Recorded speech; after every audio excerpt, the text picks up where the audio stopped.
This is Leafs Morning Take with Nick Alberga and Jay Rosehill. Now we've got a fight started here right off the bat with Rosehill. 30 minutes of live, nonstop Leafs talk starts now.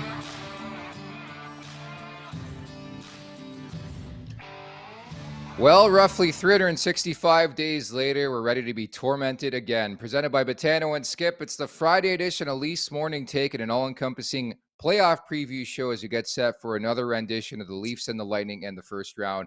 It's Nick Alberga and Jay Rosehill. What's up, Rosie? What is up, man? Yeah, she's down to the wire now. Last show or two before the playoffs. I am jacked. So jacked. The Leafs played like a jacked team on Thursday night in the season finale, a 3-2 win. That's beside the point. I'm just happy they escaped that game without major injury, bud.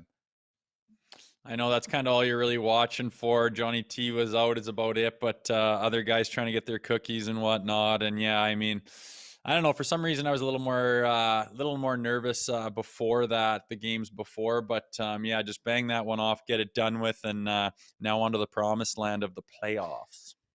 40 goals for Willie Nylander. Mitch Marner falls just short of 100 again. What did you make of that last, 3-minute blitz? The goalie pulled, they score, they kick it in, so they end up winning in regulation, but Marner falls short again. He had 97 points last year, 99 this time around.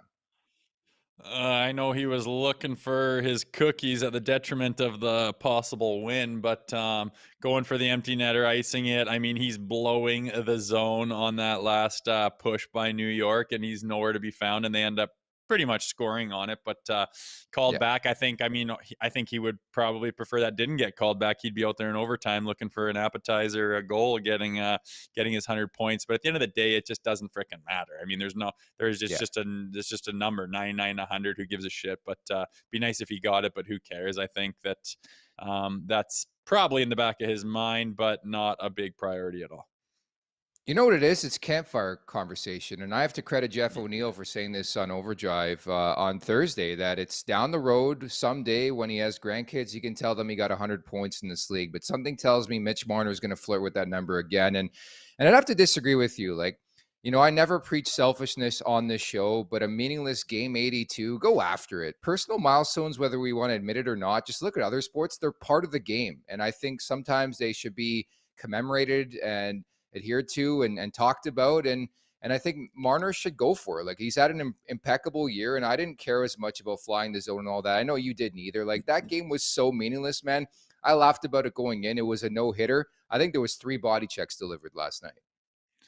Yeah, and I'm not calling him out or talking down to him about it, but it's just he's blowing the zone. He's going for the icing. If that was a meaningless game, I think he would be. Or if it was a meaningful game, he would have been doing something different out there. But it's a meaningless game, and he's trying to go get it. And it's just interesting to watch because that's kind of the only thing that anyone was really playing for that had any meaning, which still doesn't even have that much meaning. But trying to get him 100, and it's nice to see Willie Nee get his 40th goal as well. That was nice to see.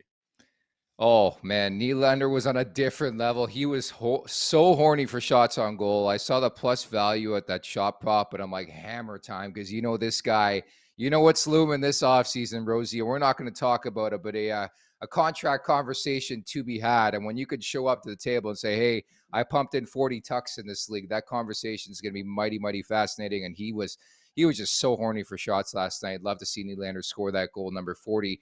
On the season. Remember to subscribe, tap that like button, leave us a review wherever you're checking us out at the Leafs Nation 401 on YouTube. If you're watching right now and are not subscribed, what the fuck are you doing? Subscribe at the Leafs Nation 401.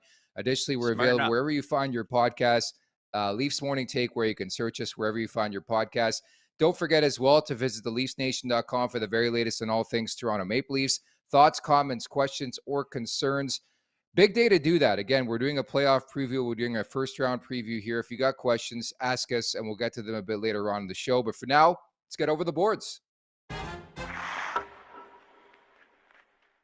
So, Rosie, keep it in line with the theme of this being a playoff preview and a first-round preview. Once again, this matchup, the Leafs and the Tampa Bay Lightning. I have a series of questions to ask you, my astute co-host on this show. I call it the perfect storm because you start to wonder if it is the perfect storm for the Leafs to finally win a playoff series for the first time since, 2004. So my first cue, are the Leafs ready to exercise their demons, in your opinion? 100%. I think they Okay. are. Whew. They've showed it all year long. I 100% have faith that they will get through this round. Obviously, anything can happen. They have to go do it, but everything says that they will and they should. I mean, last year they had them to within a goal, game 7, overtimes, all kinds of things going on. And Tampa was a much better team. Toronto was a much worse team, and now the tables have turned. And I believe that the Toronto Maple Leafs are a better team than the Tampa Bay Lightning. Everything about them says that, and I just think it's their time. And I think they've got the maturity, they've got the depth, they've got the grit, they've got the goaltending, they've got the D, they've got the goal scoring, and they've just got it all to get through the first round. I mean, if it wasn't for the Demons, like you say, it wouldn't even be a conversation on whether they can do it or not. Just talking about the first round with a team of this caliber. Well, firstly, as you say, every year is different, right? So to carry it from year to year is unfair. As somebody who's covered this team through this entire era, the Dubas era, the Keefe era, I could tell you this is the most confident I have felt about Toronto Maple Leafs heading into a first round matchup. I don't care who they're playing. I know the bubble, the pandemic was a different story. I'm still bitter over that loss to Columbus, albeit it happened in the month of August. The Montreal loss, don't get me started. But I call it a perfect storm because you look at Tampa, they've been to 3 consecutive Stanley Cup finals. By their standards, they're coming off a so-so, almost pedestrian regular season. The finish wasn't great. There's some aging guys on that roster. There's not as much depth as previous years. So from that perspective, I just feel very, very confident. At this point in time, I mean, Kyle Dubas did everything possible to put this team in position to not only win this series, but to win the Stanley Cup. I think it's important to know, let's not lose track of the big goal, right? Everybody's going to talk about winning a round. I'm thinking above that. And I think you have to look that way. I don't care if they haven't won a playoff series in 19 years or whatever it is, or they won one last year. You have to have that mindset to begin with that we're going to do something substantial here. I love the depth. I think the blue line's been much better as of late. The bottom 6 has been a great story for me. And I believe in Ilya Samsonov. I'll just come out and say it. I think for all those conversations that will be had over the next couple of days, suggesting there's such an upper hand when it comes to Tampa in the goaltending situation, I'm going to say no, there's not. I think Samsonov deserves a lot more credit than. Yeah, well, you're going to bring me to my point on the next one, which I'll hold off on, but I couldn't agree more. I just think their depth is better. I mean, think of say what you want about Kyle Dubas, but I mean, we ran into issues. We ran into injury problems. We lost Jake Muzzin, and we brought in some guys to fill those holes. Our bottom 6, our depth was definitely helped out, and our goal, no reason to think that they're going to do anything but get past the first round and then continue on with a nice run, and we'll see what happens. So that leads me to my next question. Can the goaltending hold up? What is your level of confidence? I just talked about my confidence in Ilya Samsonov. Taking everything away from Andre Vasilevsky. For the most part, we know what he's going to bring to the table, and I think Toronto has the guns to beat this guy. They've proven it throughout this season. They showed it at bits and pieces through last year in that first round matchup against Tampa. What's your level of confidence when it comes to the goaltending situation? Do you think it can hold up not only in this series, but in the Stanley Cup playoffs, Rosie? Is this my X Factor time, or are we holding for that? Not yet. Not yet. Don't get to it. Just give me a quick little call here on the goaltending. We'll move on to the next question. Then we'll get to the X factor. Okay. I'm gonna hold off because I got something to say for the Okay. X Factor. But yeah, the goaltending's been solid. They're just a better, more well-rounded team, a more mature team, a better led team. I mean, you look at the Leafs in the past. I mean, they're famous for blowing leads. They're famous for not being able to hold on and finish games out. They're famous for not being able to come back when they get behind the 8 ball. And none of those things have been an issue. You can count on one hand how many times they've blown a lead and just completely lost it in the third period. You can count on one hand how many times, they've gotten, maybe a little bit of a slow start and haven't gotten themselves back into the game. They've just been a much more mature team this year, and it comes from having that depth and the goaltending and the defense and the leadership, and it's all just much more well-rounded. And I know that last year they had 115 points. I'm scratching my head on how that team even got 115 points, but at the end of the day, you can scratch out 2 points here and there, but it doesn't mean everything in the playoffs. And I mean, I know we had a successful year this year in the regular season, and I'm not putting the stock into the playoffs because of the numbers. I'm looking at the team as a whole, and how they look, and how they look mature, and how they look experienced and ready for the task at hand. And I believe in this group right now. And I know it's happened before and they've been plagued, but I would be absolutely shocked if they didn't come out with a good run in the playoffs this year. See, the thing that really stands out for me, among other things, is the power play. And toe to toe, Tampa can match you power play for power play. And obviously, discipline is going to be a big time buzzword throughout this series, whether it's going into game one coming up on Tuesday night or in game seven, where everything matters the most potentially. Toronto's power play has really, really let them down. There's always that conversation about the regular season. They're a regular season juggernaut. We know things dry up a bit in the Stanley Cup playoffs, and history does tell us that as well. And I'm curious, even from the Edmonton perspective, they have an unbelievable power play. How will it do when it matters most in the Stanley Cup playoffs? But it's crazy to even say, because Toronto's power play has been so dominant, Rosie, for such a long period of time. But I'm very, very curious to see if they can hold up their end of the bargain with all these studs on the power play. Can you score that big power play goal? And what are those numbers going to look like? Because you look at the last 5 or 6 or 7 years, regular season to postseason, it's like night and day when you look at the power play numbers. Yeah, for sure. And I mean, this day and age, the power play is so important. I mean, games are won and lost on Yeah. that all the time.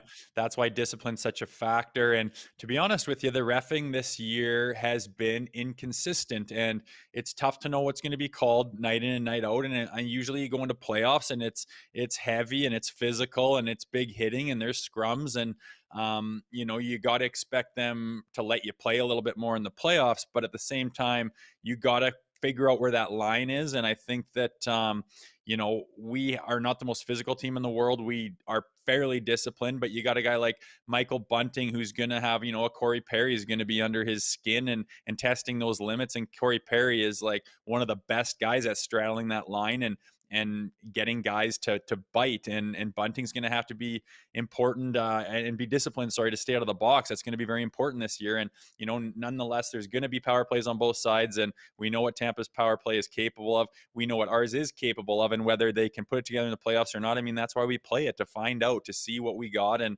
with the firepower going on, if they can get anything clicking, they're going to be dangerous as well. Let me ask you this from a Tampa perspective. Who concerns you the most, or who should concern you the most if you're Sheldon Keefe or just a general fan watching this series? Who would it be for you? You got Kucherov. I think he's so well-rounded. He can get physical. He can bang. He can get right in there gritty, and he's also just phenomenally talented. So he's a guy to watch for sure. That could be their X factor. And obviously, Andrei Vasilevsky is a premier goaltender who, if he decides to stand on his head, he can be one of those goalies where you can throw the kitchen sink at the guy and the team can have a shitty performance in front of him and he can just steal the show and win the game on his own shoulders. He's capable of that. So, I mean, if that happens, that's going to be tough to run into. But at the end of the day, you got to solve that problem and get it by him and not allow him to have that game by just continue to pepper him and work the power play and get shots on and get traffic and get him off his game and not allow him to steal a game. Aside from Vasilevsky, there's actually 2 guys that come to mind for me. Number one is Braden Point, maybe the quietest 51 goals you'll see. If you do remember, didn't play game 6 or 7 last spring, and Tampa still found a way behind Nick Paul and his brilliance late in that series. And of course, we all know what Vasilevsky and his numbers he puts up late in the series. And the other guy I would bring up is by far the number 1 defenseman playing in this series, and that's Victor Hedman. Having said that, he hasn't looked Hedman-like throughout this season, but night and day, he is the best defenseman in this series. From a matchup standpoint, I'm very curious to see who Sheldon Keefe, at least on home ice, puts against Victor Hedman. But he's just one of those guys. There's a reason why he's one of the best on the planet, right, Rosie? Yeah, he's big, he's strong, he's smart, he's poised, he can skate, he can move the puck, and he's got experience coming out the yin yang. He's a dangerous defenseman, and he's a huge asset to their team. And I mean, what he's got, what that whole group's got left in the tank, I mean, it is a grind. You go through, 2 Stanley Cups plus an extra final and the COVID bubble and the condensed seasons. And these guys have been going, and that can wear on you physically and mentally. And we'll see how much pushback they got because, they're up against a Maple Leafs team that is bloody. And he still gets the questions of, do they have the goaltending to do it? Well, he's not proven. Every goaltender who's ever been great, every Hall of Famer, every Stanley Cup champion, every winner, and every Vezina recipient has started off young and unproven. And it's, what have you done for me lately? I don't give a shit about the COVID bubble where you're in a hotel room where you can't even go across the hallway to hang out with your buddy and you get an hour a day to walk around in the courtyard like a goddamn maximum security prison. I don't give a shit what he did during that time. I really don't. I care about, what have you done for me lately over the last 82 games, and he has been solid. And I think he could easily be the X factor in this series. But I'm frozen again. I'm going to go with the fact daddy, Ryan O'Reilly, the 2019 Conn Smythe Trophy winner, because of his versatility, his pedigree, his track record, the resume. I'll give a shout out as well to Michael Bunting. But you look at what they brought in and the reason why they brought in Ryan O'Reilly to put this team over the top, to help in big moments, to play that matchup game, to play that shutdown type role. I just believe so much in the player. We even saw it late in the regular season, finishes up the regular season with 11 points and 4 goals in 13 games. I just think Ryan O'Reilly can be that guy who puts Toronto, a team like Toronto, not only over the top against Tampa, but in general, moving forward from a matchup point of view. I think it's going to create havoc and problems, Rosie, for the opposition. Yeah, big time. I mean, just watching him, you notice him when he's on the ice all the time. You can tell when he's out there. You see him.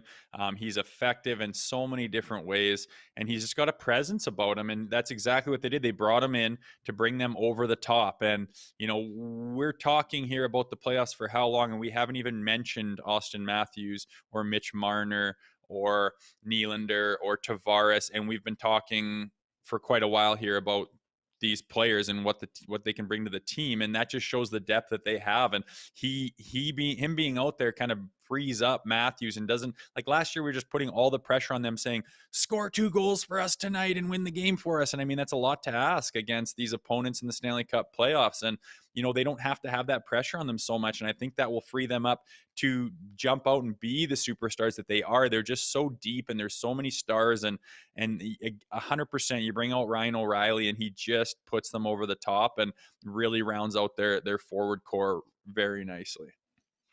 I mentioned the name Michael Bunting too. I think if you do remember, he was really, really banged up. He was nowhere close to healthy for that series against Tampa. And I think you look at the term X factor, I think it's written for a guy like Michael Bunting. Now, we've been talking ad nauseum the last little while about Bunting.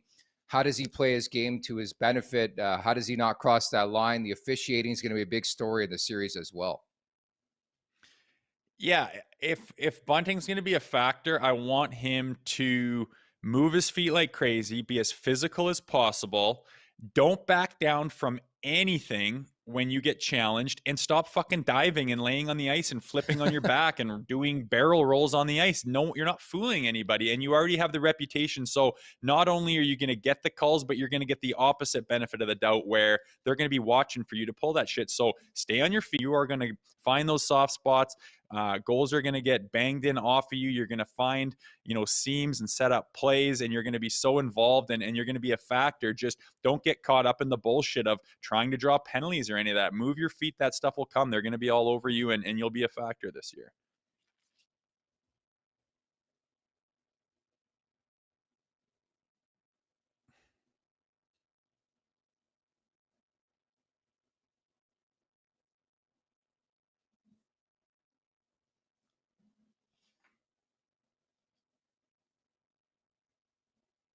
Back.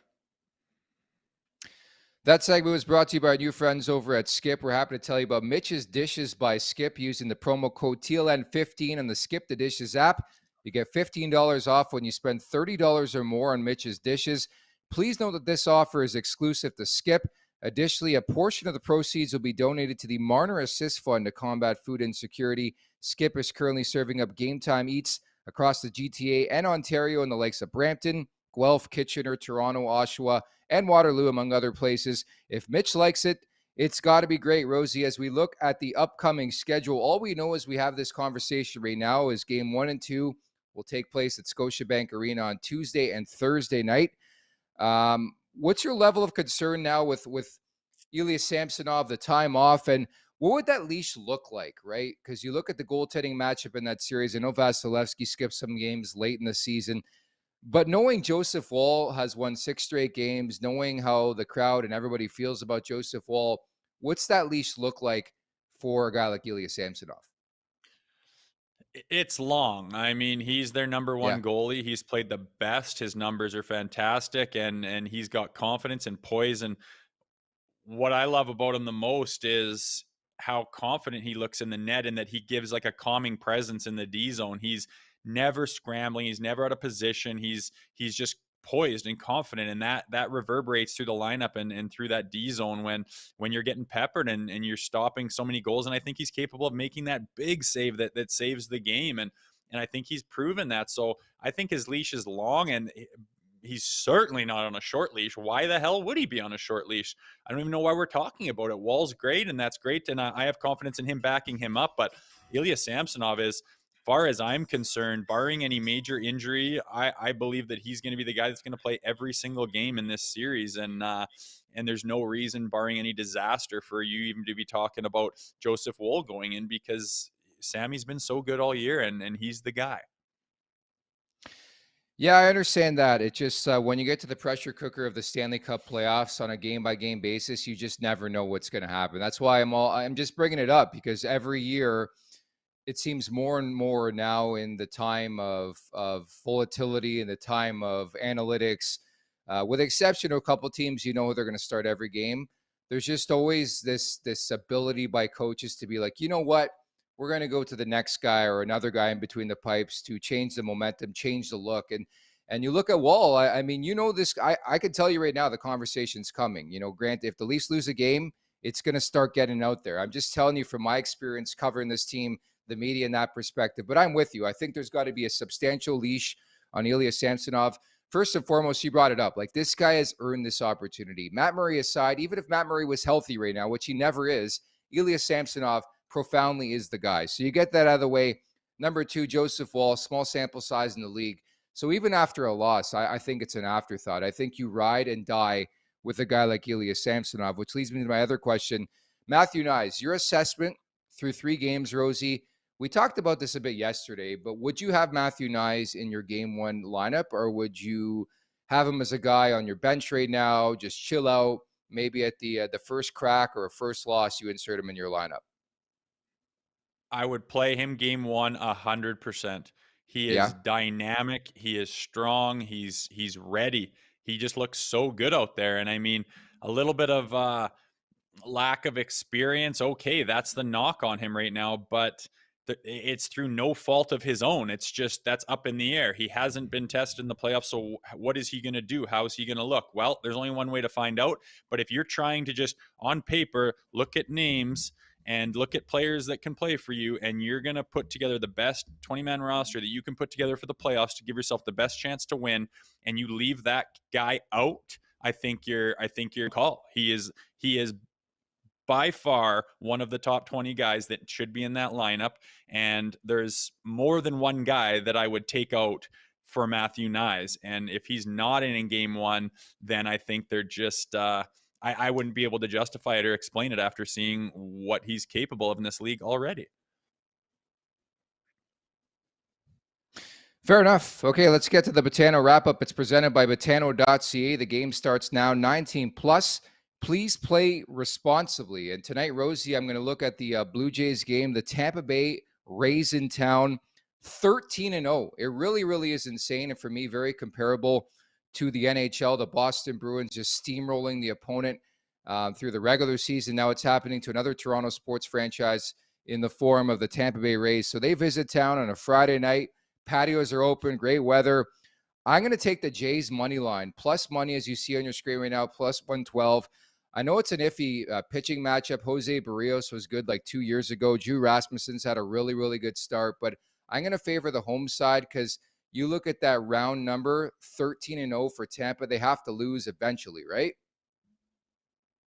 Yeah, for sure. I mean, that's a hell of a run. I know baseball, you're a little bit different. You're playing every day and you can kind of sneakily rattle, 5, 7, 8 off. And these guys have been doing it for a while here. So they're hot. But yeah, runs like that are born to be snapped soon enough. And it's kind of a nice little thing this weekend where Tampa, Toronto, which is the big name in hockey right now around that part. So why not put a bet on it in the baseball world?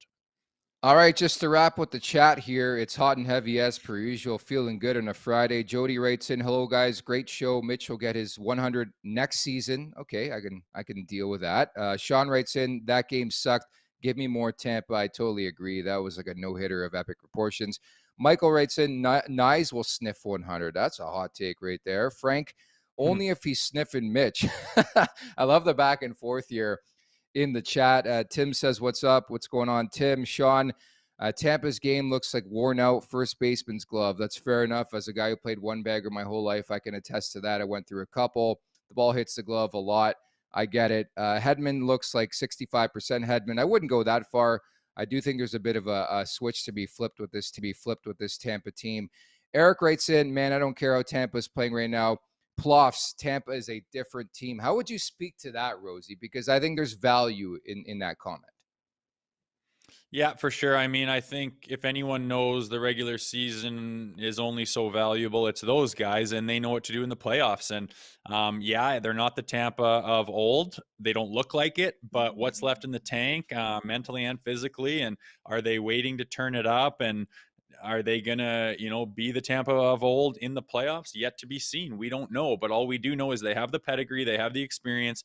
They haven't shown it that much this year, but that's kind of irrelevant. I think if Toronto plays their game and they get what they need out of the players and play up to their capabilities and play together and have that gel and that momentum going and play like they have shown over the last 82 games, I think they're going to be the team that comes out on top. But again, that's why we do this, is to find out and to see. And it's yet to be seen. But again, my money's on the Toronto Maple Leafs.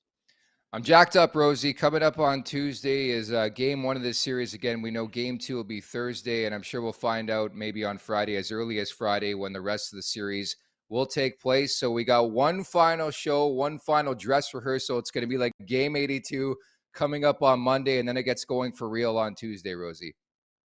For sure, man. Can't wait. One more little tinker. Hopefully some new info comes out about schedules and lineups and all the rest of it. So one last kick at her on Monday, and then it's going for real, man. Can't wait. We've come a long way from Rosie opening every show with "somebody fucking do something out there." If you do recall the first 45 shows from the start of October to mid-November that you were echoing, I was about to make you a shirt like the one I got done, "Someone make a trade, somebody fucking do something." But you haven't said that in a long, long time. They're doing a lot right now. They've been doing something. They've been listening. They must watch the show. Very much. It's piped in the room. We got Shenner now there. So Shenner's piping the show in the room. We know Jed Alexander was on the show yesterday. So excellent job. Have a great weekend, everybody. And we'll talk on Monday. Take care. It's almost here. See you Monday. Bye.